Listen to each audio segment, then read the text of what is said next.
हम लोगों ने देखा है जो भी वेट गेन के लिए आते हैं उनको सबसे बड़ी प्रॉब्लम होती है, मैंने देखा एटलीस्ट 80% जो भी वेट गेन के लिए आते हैं सब अच्छे से दूध पीते हैं और उसकी वजह से उनका वेट गेन नहीं होता क्योंकि वो दूध पचा नहीं पाते, लैक्टोज इंटॉलरेंट। सो वो मिल्क को मिल्क के रूप में लेते हैं और चूंकि वो लैक्टोज पचा नहीं पा रहे तो वो उनका प्रोटीन ऐसे ही निकल जाता है, वो बॉडी में यूज़ नहीं होता। और वो बचपन से, हमारे इंडिया में तो हम बचपन से दूध पीते आ रहे हैं, right? That's the first thing we drink. But it is true for 98% of people जो कि अच्छे से डाइजेस्ट कर लेते हैं। बट 1 to 2% जो बच्चे होते हैं या टीनेजर्स होते हैं, यंग अडल्ट होते हैं, उसको पचा नहीं पाते। तो सबसे पहले अगर हमारे पास कोई भी आते हैं तो उनका हम डाइट पूछते हैं।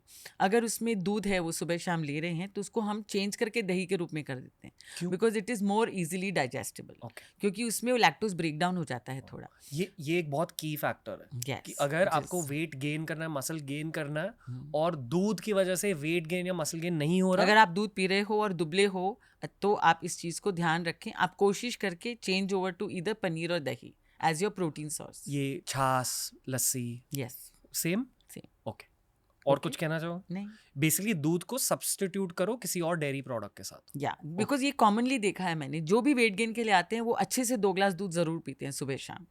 इसके लिए हम चेंज करते हैं। ओके, दूसरा एंग्जाइटी जो मैंने आपको बताया। तीसरा, जो बहुत ज़्यादा दुबले होते हैं और एंग्शियस होते हैं वो बहुत वॉकिंग करते हैं, बहुत ज़्यादा वो वॉकिंग करते हैं, तो इसकी वजह से वो वेट लॉस होता है उनका क्योंकि वॉकिंग करने से वेट लॉस होता है। अब हमारे पास कोई इंसान आया है वेट लॉस के लिए, उसको हम बोलते हैं आप प्लीज़ वॉक करो और स्ट्रेंथ ट्रेनिंग 2 घंटे करो, बट वॉकिंग 5 घंटे करो। बट कोई हमारे पास आएगा वेट गेन के लिए, उसको हम बोलेंगे आप वॉकिंग करो ही मत, करना है मैक्सिमम 20-30 मिनट्स पर डे करो या मत करो।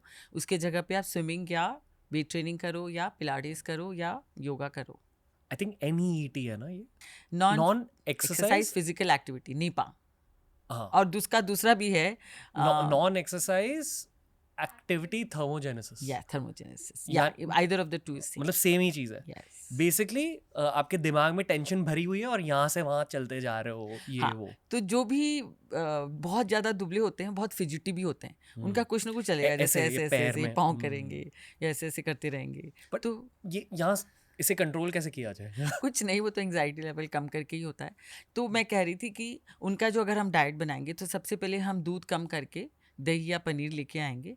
प्रोटीन हम ज़्यादा नहीं देंगे, कार्बोहाइड्रेट पे ज़्यादा ध्यान देंगे। तो हम उनको लिमिट ही नहीं देते, हम उनको ही नहीं बोलते आप 2 स्लाइस ब्रेड खाओ या 1 कप उपमा पोहा खाओ। ऐसे आप उपमा पोहा खाओ जितना आपका मन है, उसके साथ इतना ही प्रोटीन लेना है। तो क्वांटिटी क्या कंट्रोल करनी है, not of carbohydrate but of protein. पर अगर ज़्यादा प्रोटीन ले लिया तो वेट गेन नहीं होता, वेट लॉस हो जाता। जितने भी मेरे दोस्त थे स्पेशली कॉलेज में जिनको वेट गेन करना था, वो हमेशा ये कंप्लेन करते थे कि यार मेरी एपेटाइट ही नहीं है और मेरे को खुद के अंदर खाना ठूसना पड़ता है।